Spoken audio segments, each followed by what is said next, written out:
আমি আজকে Netaji indoor stadium থেকে মাননীয় মুখ্যমন্ত্রীকে বলছি, যদি আপনি রাজ্যের ভালো চান, নওশাদ সিদ্দিকীকে আগামী 6 মাসের জন্য অর্থ দপ্তরটা দিয়ে দিন।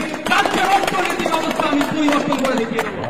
বিদায় বলছি, যদি অর্থনৈতিক ব্যবস্থা পরিবর্তন না করতে পারি, রাজনীতি করাই আমি ছেড়ে দেবো।